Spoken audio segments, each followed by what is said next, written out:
Hello guys, कैसे हैं आप सब। और आपका स्वागत है मेरे चैनल एसवीआर की बड़ी। गाइस, आज मैं स्टार्ट करने जा रहा हूँ फुटप्रिंट्स नहीं सॉरी फर्स्ट फ्लाइट बुक का chapter 1 a letter to God. Guys, सही आप सही सुन रहे हैं। मैं आज इंग्लिश का चैप्टर 1 स्टार्ट करने जा रहा हूँ। पहले अभी तक तो सिर्फ मैथ्स का चैप्टर ही कर रहा था। आज पहले इंग्लिश का चैप्टर भी स्टार्ट कर रहा हूँ। सोचा इंग्लिश में भी थोड़ा बच्चों को आगे बढ़ाऊँ। जैसे सभी सभी सब्जेक्ट साथ साथ में चलने चाहिए, इसलिए सोचा ये भी बुक ले लूँ अब। ठीक है, होप करता हूँ गाइज आपको समझ में आए और आपको कैसा लगा वीडियो ज़रूर बताना।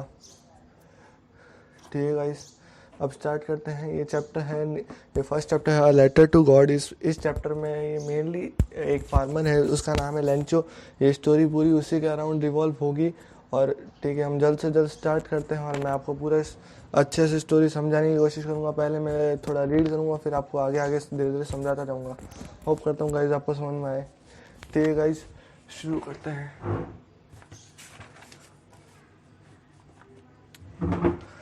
ठीक है, शुरू करते हैं। सबसे पहली लाइन है, the house, the only one in the entire valley, sat on the crest of a low hill. From this height, one could see the river and the field of ripe corn dotted with flowers that always promised a good harvest. इस line में कहना का चाहता है कि the house, एक single house था जो रहता था पूरी एंटायर वैली में। एक सिंगल हाउस था, वो था क्रेस्ट ऑफ अ लो हिल, मतलब एक लो हिल के टॉप पे। एक जो पूरी वैली थी उसके अंदर, उसमें एंटायर वैली में सिर्फ एक ही घर था। वो कहाँ था? एक जो टॉप लो हिल के टॉप पे था। वहाँ से हम रिवर भी देख सकते हैं, उस साइड से अपन रिवर भी देख सकते हैं। और साथ ही साथ जो कॉर्न की फील्ड्स है वो भी देख सकते हैं। कॉर्न की फील्ड्स जिसमें फ्लावर्स लगे हुए हैं और जो हमेशा प्रॉमिस, और जिसमें हमेशा मतलब एक होता है फिक्स है कि इसके अंदर तो अच्छा हार्वेस्ट होगा, इसके अंदर तो अच्छी फील्ड उगेगी। The only thing the earth needed was a downpour और एटलीस्ट अ शावर। जो अर्थ को, मतलब जो लैंड को एक ही चीज़ चाहिए थी, वो थी एक अच्छा शावर, एक अच्छी रेनफॉल, जिससे जो फील्ड जो क्रॉप्स है वो अच्छे से ग्रो करे। Through out the morning Lencho, who knew his fields intimately, had done nothing else but see the sky towards the north east.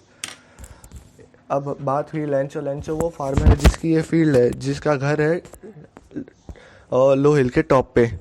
उसकी बात होती है। वो कहता है, वो थ्रू आउट द मॉर्निंग, सुबह से लेंचो ने कुछ नहीं किया है, बस वो अब आसमान में नॉर्थ ईस्ट की तरफ देख रहा है और उसको एक रेन का इंतज़ार है। जैसे आपको अभी पहले बताया, जैसे फील्ड्स को सिर्फ रेन ही चाहिए, अभी और कुछ नहीं चाहिए, तो उसे नॉर्थ ईस्ट की तरफ से वो क्लाउड्स का आने का इंतज़ार करता है। आगे बढ़ते हैं। Now we are really going to get some water women, the women who was preparing supper replied, yes God willing. अब इसमें लेंचो बोलता है, नाउ वी आर, मतलब अब तो हमको बारिश मिलने वाली, वाटर मतलब अब तो हमको बारिश मिलने वाली है। अब वो वुमेन किसको बोलता है? वुमेन वो बोलता है अपनी वाइफ को, जो उस वक्त अब खाना बना रही होती है। और वो उसकी वाइफ रिप्लाई करती है, यस, अगर भगवान की इच्छा रही तो हमको जल्द से जल्द रेन मिल जाएगी। The older boys were working in the field while the smaller ones were playing near the house until the women call to them all. जो लेंचो के बड़े बेटे थे वो तो फील्ड में काम कर रहे थे, और जो छोटे वाले थे वो घर के आसपास खेल रहे थे। और उनकी मम्मी ने, मतलब लेंचो की वाइफ ने, सबको बुलाया खाने पे। It was during the meal that just as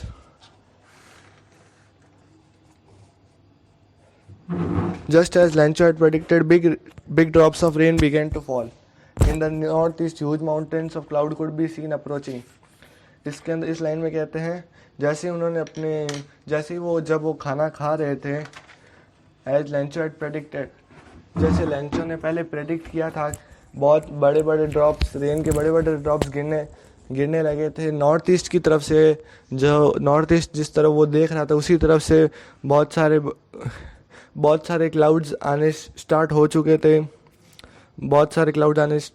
थे। The air was fresh and sweet, the man went out for no other reason than have to the pleasure of feeling the rain on his body. तो फिर वो जो Lencho खाना खाते खाते उठ गया और वो बाहर जाके देखने लग गया। ऐसा नहीं कि उसको कुछ काम था रेन से, बस वो जो रेन थी वो उसका मज़ा लेना चाहता था, आनंद लेना चाहता था, एकदम सिंपल भाषा में बोले तो। And when he returned, he exclaimed, "There aren't raindrops falling from the sky. They are new coins. The big drops are 10 cent pieces and the little ones are 5s. फिर जब वो वापस लौट के बाहर से अंदर घर में आया तो उसने कहा ये रेन ड्रॉप्स नहीं है, ये तो हमारे लिए कॉइन्स है, मतलब कॉइन्स नहीं, ये जो बारिश की बूंदें हमारे लिए कॉइन्स की तरह है। कॉइन्स की तरह क्यों बोला उसने, कॉइन्स ही क्यों बोला उनको, मतलब उसका कहने का मतलब था कि अगर ये अच्छी बारिश होगी जब भी उनकी फील्ड एकदम अच्छे से राइप होगी, एकदम अच्छी हार्वेस्ट होगी, तभी उनको खूब पैसे मिलेंगे। इसलिए लैंचो ने इन बारिश की बूंदों को कॉइन से इंडिकेट किया। With a satisfied expression he regarded the field of ripe corn with its flower draped in a curtain of rain. लैंचो बहुत सेटिस्फाइड था और उसने अपनी जो कॉर्न की फील्ड थी और उस पर जो फ्लावर्स लगे थे उसको ऐसे देखा जैसे उस पर बारिश की चादर बिछ चुकी हो, कर्टेन ऑफ रेन, मतलब बारिश की चादर बिछ चुकी हो। But suddenly a strong wind began to blow and along with the rain very large hailstones began to fall. अचानक से क्या हुआ, एक बहुत तेज हवा चलने लगी और बहुत सारे बड़े बड़े हेलस्टोन्स गिरने लगे। These truly did resemble news, और जो हेलस्टोन्स थे मतलब बर्फ़ के गोले थे, वो न्यू सिल्वर कॉइन्स की तरह दिख रहे थे। मतलब सिल्वर जैसे हिलस्टोन्स होते हैं, बहुत बड़े बड़े बर्फ़ के गोले होते हैं, वो भी एकदम वाइट कलर, मतलब थोड़ा कलर मैच होता है, वैसे उसने सिल्वर कॉइन्स की तरह इंडिकेट किया। The boys exposing themselves to the rain ran out to collect the frozen pearls. जो बच्चे बारिश में नहा रहे थे वो भागने लगे और उन फ्रोजन पर्ल्स को, मतलब हेल स्टोन्स को कलेक्ट करने लगे। फिर लैंचो ने कहा, it's really getting bad now, exclaim the man, I hope it passes quickly. It did not pass quickly for an hour. The hell rained on the house, the garden, the hillside, the cornfield, on the whole valley. The field was white as if covered with salt.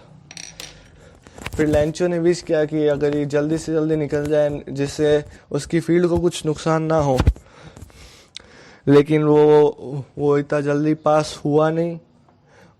वो उसको hailstone, 1 घंटे तक hailstone गिरते रहे, 1 घंटे तक hailstone गिरते रहे और फिर 1 घंटे तक वो पूरा हेलस्टोन गिरते रहे और जो उसका गार्डन था, हिल साइड था, कॉर्नफील्ड था, सब जगह वाइट ही वाइट, ऐसा लग रहा था जैसे किसी ने सॉल्ट से भर गया, वो पूरा एरिया सॉल्ट से भर गया, एकदम पूरा वाइट हो गया था। Not a leaf remained on the trees, the corn was totally destroyed, the flowers were gone from the plants. Lancho's soul was filled with sadness. When the storm has passed, he stood in the middle of the field and said to his sons, a plague of locusts would have left more than this. The hail has left nothing. इसके बाद वो कहता है एक भी पत्ती बची नहीं है ट्रीज पे, जो उनके ट्रीज थे उन पे एक भी पत्ती नहीं बची। तो जो उनका कॉर्न था, उनकी कॉर्न की फील्ड थी, जो उसने सपने देखे थे कि एकदम अच्छी बारिश आएगी तो एकदम अच्छे से हार्वेस्ट होगा, उसका उल्टा हो गया। एकदम हिलस्टोन्स आकर एकदम उल्टा हो गया, एक भी लीफ, और उनका पूरी फील्ड टोटली डिस्ट्रॉय हो चुकी थी और 2 फ्लावर्स भी चले गए थे। और जो लैंचो का दिल था, मतलब लैंचो का अंदर एकदम सैड, वो बहुत डिस्ट्रॉय हो गया, अंदर से एकदम भावुक हो गया।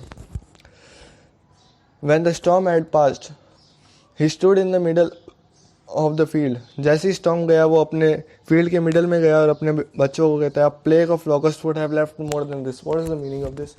प्लेग ऑफ लॉकस्ट का मतलब होता है अ ग्रुप ऑफ इंसेक्ट्स, जो फील्ड, मतलब जो फील्ड होता है, मतलब क्या बोलते हैं, जो उगता है ना, अपने कॉर्न उगता है, उनको उसको खा जाता है, डिस्ट्रॉय करता है। तो इसका लैंचो का कहने का मतलब था जो ये खाने वाले जो पौधे खाने वाले इंसेक्ट्स होते हैं वो भी इससे ज़्यादा छोड़ देते हैं, लेकिन जो हिलस्टॉर्म था उसने तो बिल्कुल कुछ भी नहीं छोड़ा, इसलिए वो बहुत परेशान था। और उसका कहना था, the hail has left nothing, this year we will have no corn. इसका मतलब उनकी पूरी फील्ड डिस्ट्रॉय हो गई थी, अब उनके पास कुछ भी कॉर्न नहीं था जिससे वो आगे बेच सके। That night was a sorrowful one, वो रात उनके लिए बहुत दुख भरी थी, बहुत दुख भरी थी। उन्होंने अभी अपने सामने अपनी फील्ड डिस्ट्रॉय हुए देखा था, इसलिए वो रात उनके लिए बहुत सॉरोफुल थी। All our work for nothing, जितनी भी पूरे साल उन्होंने मेहनत की थी, जितनी भी उनकी मेहनत थी, सब मिट्टी में मिल गई थी, इसलिए उन्हें ऑल आर वर्क, इसलिए और उसका फल उनको नहीं मिल पाया, उनका कोई बेनिफिट नहीं मिल पाया उस फील्ड से। There is no one who can help us, ऐसा कोई भी नहीं था जो उनको इस चीज़ में मदद कर सके। We all go hungry this year, वो लैंचो अब पूरी तरह से अपनी फील्ड पे डिपेंडेंट था। उनके पास अब खाने के लिए कुछ भी नहीं है, ना ही आगे कुछ बेचने के लिए, इसलिए अब उन्हें पूरे साल भूखा रहना पड़ेगा। ठीक है गाइस, आज के लिए इतना ही है। आज आधा पार्टी कवर करेंगे, बाकी का आधा अगले वीडियो में। ठीक है गाइस, थैंक यू। अगर आपको वीडियो पसंद आए तो प्लीज़ वीडियो को लाइक कर देना, अपने दोस्तों के साथ शेयर करना। Sharing is caring. ठीक है गाइस, प्लीज़ चैनल को सब्सक्राइब कर देना और बेल आइकन को प्रेस कर देना। Thank you. जय हिंद।